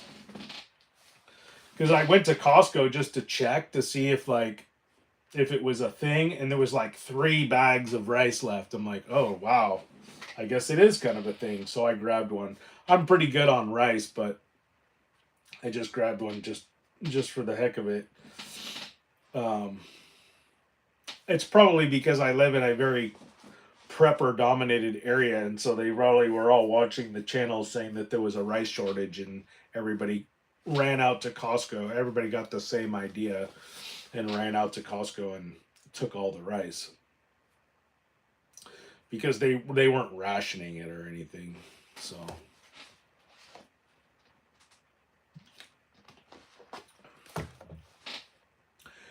and there's still plenty of ammo left, so just went to the sporting goods supply today, and I got some more. I always pick up like a box of ammo. I didn't get any mags, but I got a couple more mags. Supposedly we're not supposed to show those on this platform, but yeah, get your ammo, get your firearm supplies. What kind of ATV do I have? I have a 2001 Yamaha Kodiak 400. I got it for $1,500, but it's got some issues. I have to replace the CV axle on the front, and the frame's a little bent. Right now it's having, I am gonna have to take it in and have somebody clean out the car, do something, because it's running lean. I watched a YouTube video on it, and like it's choking out, bogging out. Like I can't fully, throttle it because it will bog out. And if I push the choke up, and this is kind of boring, I push the choke, it runs fine, which means it's running lean. But for some reason on this carburetor that's on my ATV, they don't give you the ability to adjust the leanness and richness. Like they usually have a screw, like you have an idle screw, where you can adjust it. It's actually got like internally. So I'm not going to mess around with the carburetor. I'm not that savvy when it comes to motors. So I'm just going to take it in and have somebody do it. But it's a good machine. Just needs a few more little repairs and it will be perfect. Nuclear war prepared. Am I? Sort of. Not as much as I used to be. When it was just me, my wife, and our firstborn, my wife and I, we both had our own masks, and we had hazmat gear, and we had and believe it or not, we had a child, an infant gas mask, which is basically, it's like a bag that you put your infant in, and there's like a breathing apparatus that's remote or electrically controlled with a filtration system. So, but now we don't have any more toddlers or infants, so I ended up selling that, and we're just down to 3 gas masks for a family of 5, which isn't very sufficient. Check the fuel filter. Yeah, I don't even know where the yeah, I think honestly, I'm almost certain it's just that the bogging out issue is just it's running lean, because I don't know. It could be a fuel filter. But our mechanic already said, he said if you can push the choke on and it fixes the issue and you can fully throttle it, it's guaranteed that it's running too lean. That's what's happening. So my fuel mixture, it's just running lean. Whatever, and I don't even know what that means, but And that started because I wasn't, and this is something I just learned, is that I wasn't oiling my fuel or my intake filter, my air filter, because that has to be oiled. And I thought they just oiled it to keep like dust out, and I was like, well, I don't need to oil it because I wasn't really riding it or on dirty roads that much. And then I started having the issues, and they're like, no, you got to oil it because the oil is actually restricts the amount of airflow that you want running through that filter. And if you're, because that was one of the things they told me to do, so I ended up having to oil the air filter. But by that time, the issue had already taken over. But yeah, people are always giving me grief for that video I did, my bug out video where I put my stuff on my ATV. And it was like, well, first of all, I wasn't doing like a bug out like trial run. I was just going up to my bug out property to maintain it. I was going to try out some of the gear in my bug out bag. A lot of people misunderstood that. But the other thing is like some weird, there's a lot of like, I don't know, in my opinion, just kind of flawed thinking in the whole bug out situation where people just assume like that you should limit yourself as much as possible, and everybody just assumes like a car is just going to become a huge liability and your gear is going to become a liability, and the only people that are going to make it are people on foot with like nothing but like a knife and a blanket or something. It's like this this minimalist mentality in the I don't know, I guess you'd say not in the prepping movement, but like in the survival bug out kind of realm. And they're always like, what happens when you run out of gas, or what happens when you pop a tire? This is why you shouldn't have an ATV. And I'm thinking, well, what happens when you break your ankle? I mean, what happens when you get sick? And it's like, I mean, the kind of, to me, the mentality is like, use what you can, let the situation that you're in dictate what gear you will and will not need. It doesn't make any sense to just start limiting yourself right off the bat because you are assuming that that gear is going to become a liability or is just going to become too much. What if it's not? I mean, why would you want to like not have as many comforts and amenities as possible? If you can have them, have them. If you can't, then then let the situation dictate like what gear you don't need, and then you jettison it that way. You just jettison the gear as need be. That to me seems like the more sound way to go about any type of evacuation or bug out situation. Let the situation unfold and let that situation determine what gear you will and will not need. So go into it with as much gear as you can, right? And then, hey, if the situation allows you to get to where you need to go super fast, you have everything you need, then you have everything you need.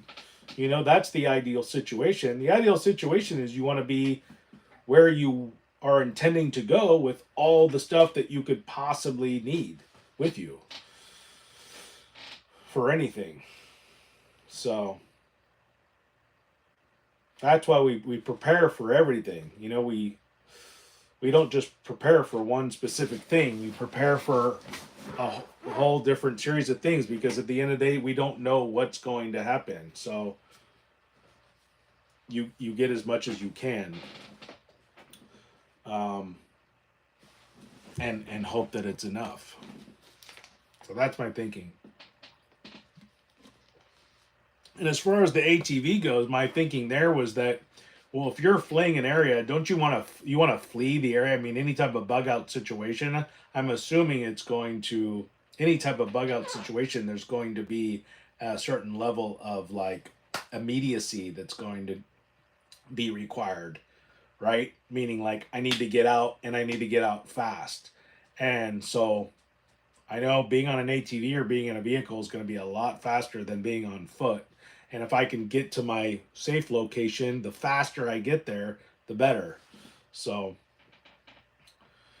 if I take out my ATV, hey, it'll get me that much further. Okay, what if it blows out a tire? Well, fine. Then I got to that point where it blew out its tire a lot faster than I would have if I was walking, and I'm way less exhausted. So, am I crazy for thinking this? If you're understanding my philosophy here, am I crazy for this kind of thinking? I don't know. Because I've heard a lot of other people, like a handful of people, like say, yeah, like that's what you should do, you know? But just assuming like, oh my God, all this gear is just going to become like a total liability and it doesn't make sense to be in your vehicle because they're just assuming the streets are going to be uh, untravelable or what travel, if that's even a word, inaccessible. And it's like, well, what if they're not? And it's not to say that I'm going, a bug out situation could just be I'm fleeing my area because maybe there's a fire a fire that's just threatening me in my neighborhood. So I'm gonna be bugging out right of our house, and I'm gonna be going into a vehicle because it's going fast. Why would I not? I'd want to get it out as fast as I could, and I know the roads are gonna be clear. So store gas. I can't hear. You can't hear me? You can't hear me? I'm not coming in. Oh, store gas. Oh, I can't where you are. Why can't you store gas where you are? Yeah, I do store gas. I store it mostly not so much for our vehicles, but I store it for our generator because we always lose power here. So,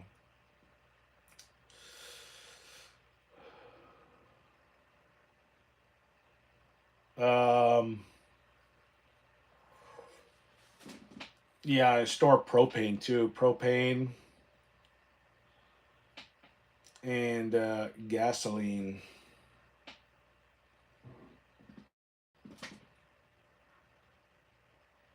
Mm-hmm. Yeah, if you're storing gas, just be careful. Just be mindful that you can put that you're keeping an additive in there. I'm not sure exactly how long gas will last just by itself without any type of additive, but it's not that long. Good night, parsimonious Ken. And I should be getting to bed too. But I like these late night shows. I used to run. It's funny. I used to run a lot of people don't know this. I ran a halfway house for a number of years, and it was like young men who were in drug and alcohol treatment. And um, I had a meeting every Saturday night called, oh gosh, what was it called? Midnight Madness. And it was like it was so much fun, and it was like a huge group. We had a huge group of people that come out because I ran this house. It was a halfway house for young men who had drug and alcohol substance abuse problems, and we'd have a meeting every night on Saturday nights called Midnight Madness, and it was a lot of fun, and it gave like a lot of the young people in the area like something to do on Saturday nights, and they could come out to the house. I had like a really nice house. This was all like when I was in Sacramento area, and I had a really nice house. This was right before the financial collapse, before I started prepping, and I had a really nice house with a big house with a pool and hot tub and um, it was a lot of fun. It got a lot of kids. Got a lot of kids like off, I want to say off the streets, but it got a lot of kids out of the, from just making bad decisions and going out and doing things they shouldn't be. Because at that time, it was right when like Oxycontin was like the thing, and like opiates were really starting to come onto the scene. Not fentanyl had starting to come on the scene, but not like it is now. But it was mostly just opiates, like, and then heroin. But the kids that I was dealing with, it was mostly Oxycontin and benzodiazepines. You know, basically just pharmaceutical grade drugs.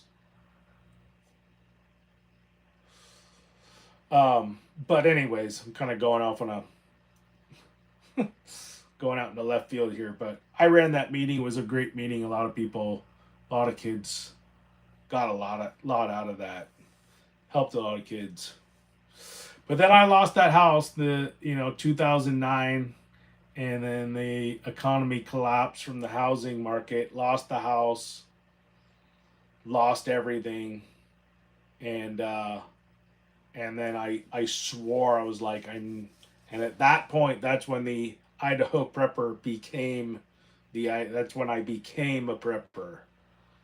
Was in 2009. That's when everything changed for me, and it was like a total. I almost actually named this channel Homestead Redemption, because that's kind of like actually what I'm still in the process of, is like a total redemption of of myself, financially and just mentally. I was redeeming everything. I was putting everything back. I'm like, I am no longer going to live. I'm never going to, I'm no longer going to live by this system of like trying to keep up with the Joneses, uh, getting everything on credit and just living this lifestyle that's just basic, like essentially just completely realized on credit, and your whole life is just about, like, all your stuff is really just what, um, how much of a payment you can afford.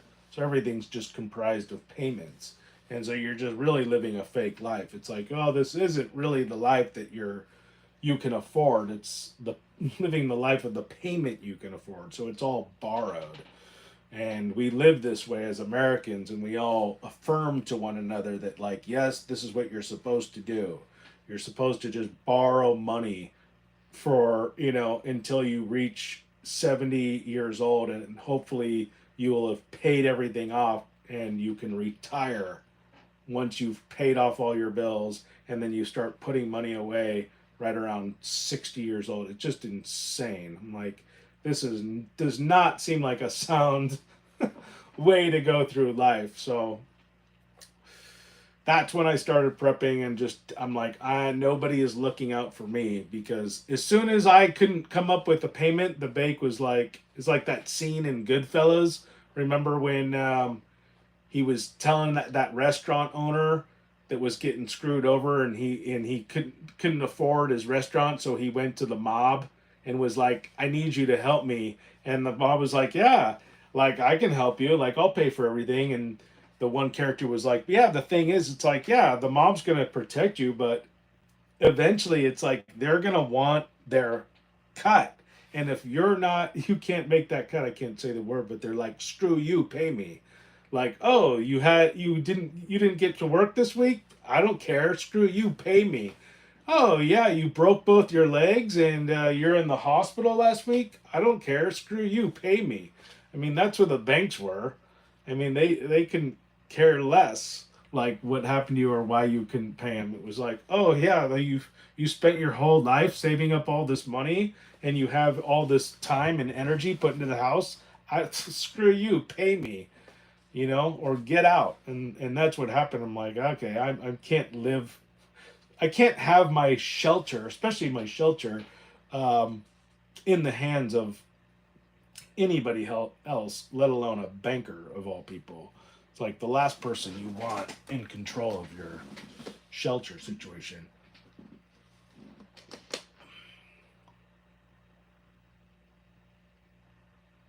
retired jobs. Well,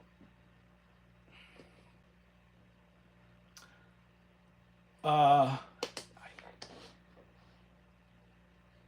gonna read your chats here. Sorry, I didn't know they make one for indoors. Yeah, that's one thing I gotta get. I don't know if that's what you're talking about, but like propane heaters, I gotta get a propane heater, like a small one, like the buddy, whatever you call it. You lived in a van for 5 months. That's yeah. I always tell people who are like with money, if you ever want to get ahead, like you have to. I mean, if you're making like a regular income like me, like I'm a house painter, so I make a house painter's income. Okay, that's how much money I make. I own my own business, so that money can be good. I mean, once you become good at your job, you make more money. But if you're on, a certain amount of income, you don't make a ton of money. What you end up having to do to get a real handle on life is you have to lower your overhead as much as you can. That's the key. That's how people who don't make a lot of money, that's how you make it. You have to really lower your overhead and save your money and buy things outright. Don't get into loans. And that's what I did, and it was the greatest thing I ever did. So I always tell people, yeah, I mean, if you can, like, you're single, whatever, you don't have kids, like, go, yeah, live in a van for sure. Live in a storage unit, get a trailer, park it on somebody's property and live in that, and whatever, do whatever you can, and then just take all the money that you're making and save it. Save, save, save. And don't put it all in the bank. Just put it in a safe or something. But at some point, that's actually probably not good advice. Don't take my advice, financial advice, because the problem I ran into, you save cash. At some point, you're gonna want to buy something big with that cash, and it's like that was one of the things we ran into. Is like, okay, I want to buy a house now. Here's my gigantic, block of cash. And the bank was like, yeah, no, like, you need to show us where this came from. I'm like, oh. And then I had to go through and like prove that the money was realized legally, because they were just looking at me as like that it came. And that's the crazy world we live in now. And I had no idea, but you come to the bank with a certain amount of cash and it just raises red flags because, all the normal people are just saving cash. Normally, we all have to suffer because of all the corrupt drug dealers that come to the bank with cash. They just kind of ruined it for everybody. So I ended up having to go through and then justify all the cash that I had before I could even put it into my bank and then secure a purchase on a home. But the good side to keeping your money in cash and depositing it is it kept me from spending it. It was a lot harder to spend my money, especially when you go and you cash out a check in 100 like large bills. It's a lot harder to spend it that when you have all your money is tied up in large bills. So in that regard, it's good.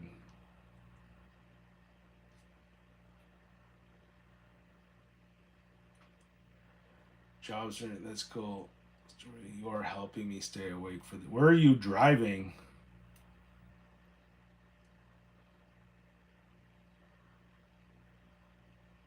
Yeah, Goodfellas is a good movie. Yeah. Yeah, and in the end, he lost it. He had to liquidate. He couldn't afford to. He couldn't pay the mob anymore, and the banks are exactly like the mob. Well, I shouldn't say exactly. They won't come out like kill you, but they will send eventually. If you don't pay them long enough, they might send the cops to come out and And then if you keep resisting at that point, you eventually I guess you'd be killed. So at some point, a gun does enter the picture. At some point, like a physical, um, a gun will enter the picture and be pointed at you at some point if you don't comply with the banks.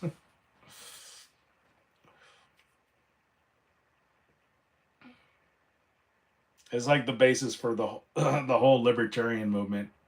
Back when I was my libertarian phase that lasted for maybe a year before I realized it was just kind of a pipe dream. But yeah, the last discussion I had with the bank, it was like because they were coming. It was right after the bank bailouts in 20. What is it? 2010, whatever, and Obama put out that loan modification program where he was like, I'm gonna put this program together that's going to allow you to stay in your home, and we're going to adjust your mortgage payment. And it was like a total scam. That was just like a literal scam. I mean, they copped to it being a scam. I won a lawsuit, like that I won a lawsuit because it was a scam. I got all the money back from that scam. The bank had to pay me my money back because it was a scam. Yeah, they were. What it was is they were tricking people into thinking that they were making their mortgage payment while they foreclosed on the house. And so I was making a mortgage payment, and they were telling me, yeah, keep making the mortgage payment. And really, all they were doing was just extracting the last little bit of money out of you as they could, just like wringing a rag dry. And then until they had every last little dime out of you, and then they, flick you out of your house. And that's what they did. And then to add insult to injury is like as if it wasn't bad enough that they kicked me out of, they foreclosed on my house against my will, because I remember telling the bank, like, I'm getting foreclosure notices, and they deliberately said ignore them, everything's fine, just keep making the payment. And it was just a big ruse to buy enough time so they get their paperwork in order and transfer the title into their lawyer's name. And then, so the foreclosure process would go through uninterrupted by me, so that I wouldn't interfere with the foreclosure process and deny them their house, and then extract whatever little money they could out of me at that time just before kicking me out. So it was totally corrupt. And the people at the bank actually told me this, because at some point, because I wasn't getting any answers, and I remember I walked, because at that time I had started out with a Countrywide loan, and then it switched over to Wells Fargo, and I went into Wells Fargo, and I'm like, is there anybody I can talk to about this loan program? And I'm not even kidding you. Like, one of the people that worked at the bank like walks over to me, and she's like, okay, shh. And she goes, shh. And she starts whispering like, all right, come over here. And brings me over to this like table where there's nobody, and then starts telling me like, you need to start making that, you need to stop making that payment. It's like a total scam. Like, told me straight up. Total scam. She's like, just start renting the rooms out and collecting as much money as you can, because that's all they're doing. Like, there's no loan modification program. Stop making that payment. And I was just like, could not believe it, because you think like, how could like these, the banks, like these huge agencies, just be so blatantly corrupt? But they were. People forget. People have no idea. And then, to add insult to injury, once I was out of the house and I was homeless, I still had the banks call, and then they had actually been bailed out because remember, right after the loan modification program, they they started the bailouts. Um, so the banks were bailed out, meaning like all the debt, like all the money the the lenders or whatever borrowed, that was paid back. So the banks got their money, the money that I owed them, the balance on the house, it was paid back to them. That's what hence the bailout, right? And but yet they were still calling me wanting the money, the balance. I'm like, you guys just kicked me out of my house like illegally, and then you got bailed out from via the taxpayer, and now you're coming for more money. Like it was, and I was like, and just could not believe that. And the lady on the other end of the phone was laughing because I know I'm telling her this. I'm like, you just like illegally kicked me out of my house. I'm homeless, and you want money from like you want me to keep paying you for the balance of the house that you just got bailed out for? And she like laughed, and I'm like, you're laughing because I'm like, and that was the last time. And then I complain. I'm like, your representative just laughed at my, when I expressed to her my situation of being homeless. And yeah, totally corrupt. So from that point on, I was like, I'm never going to take out a loan ever again from a bank. That kind of a loan. Never gonna see another dime of my money. But lesson learned.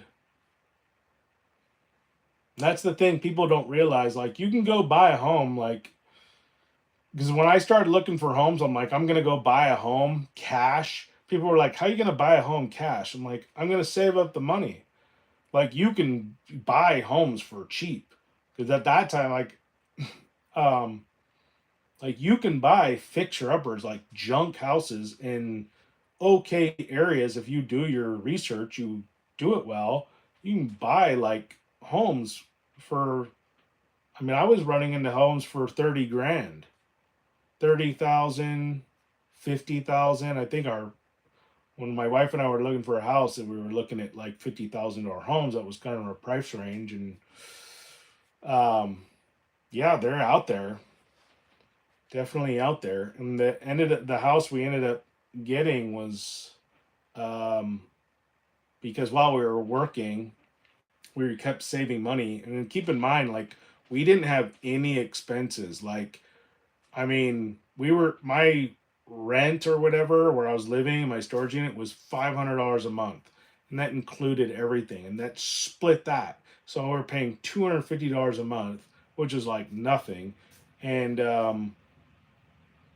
plus cell phone stuff like that. But so like our full monthly expense was maybe $500 for everything.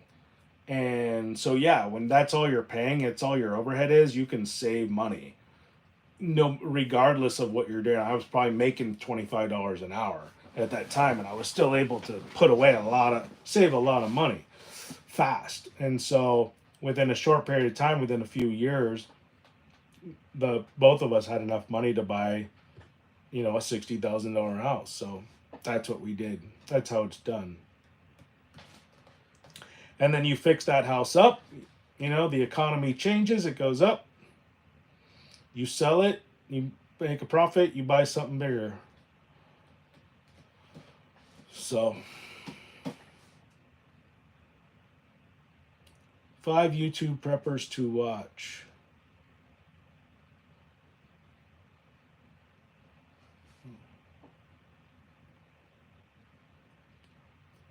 Drop Zone, are you the one that did the video? Talking about, I got a thing, I was gonna respond to that today. I was just so busy, but you the 5 YouTube preppers to watch. I thank you for plugging me. If that's you, I think that's you. I woke up this morning and I saw that notification on my phone that you had mentioned me, or somebody had mentioned me in a video.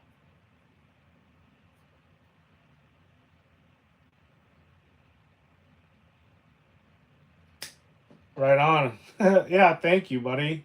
That was awesome. I appreciate that. That kind of blew me away. I was like, somebody likes me. Somebody likes my videos, doesn't think it's a big waste of time, especially these live streams, these terrible off the cuff improvised live streams. But yeah, thank you. You can't live in a storage unit. I did though. You can live in the storage unit if you know the person who owns the storage unit building. Probably, yeah. But the storage units, I mean, I call them, they were storage units, but they were like, they had, it's kind of a long story, but just say I was related to the person who owned the storage unit. And so I was able to put a shower, a kitchen, a bathroom, everything in the storage unit. Basically, it was like what it was like kind of it was like an office. The way it was set up, they're just like these units, and there's plumbing and everything in there, but I modified mine to be livable. And it was kind of like an office in the front, and then like a storage unit in the back that we converted into a living situation. But yeah, technically it wasn't like zoned correctly.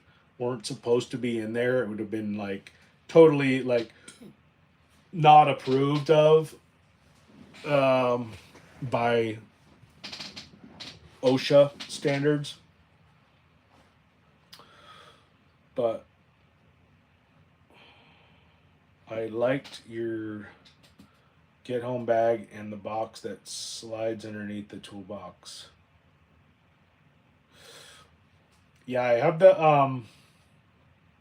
well, I have the boxes. Do I have a box that slides under my toolbox?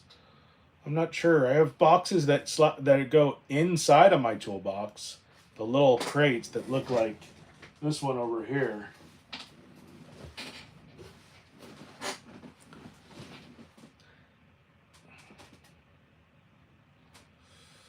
But yeah, I'm gonna be doing a.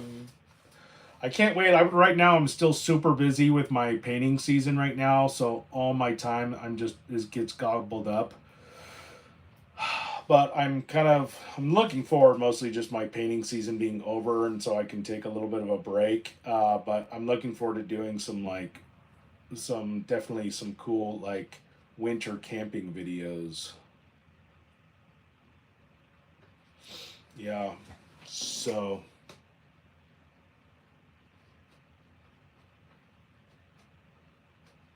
yeah.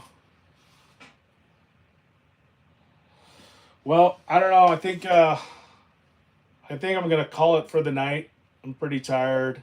And I have to use the restroom bad. I've drank like five. I've drank like four waters and a coffee. So yeah, let's email me on my if you can just email me on my there should be a contact page, but just yeah, we'll figure it out. I'll try to connect with you tomorrow. See if we can put something together. They don't make first aid small bags anymore.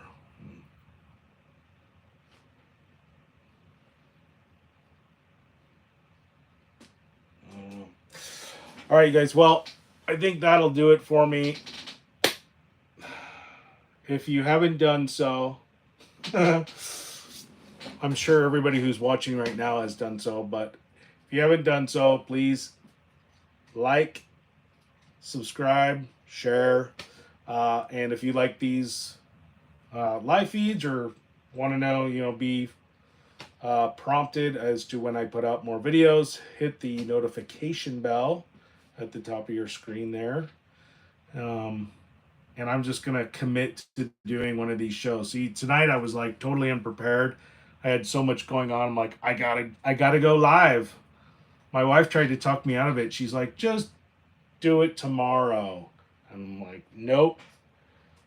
They're waiting for me. I have to do it. I already committed. Saturday night is my night.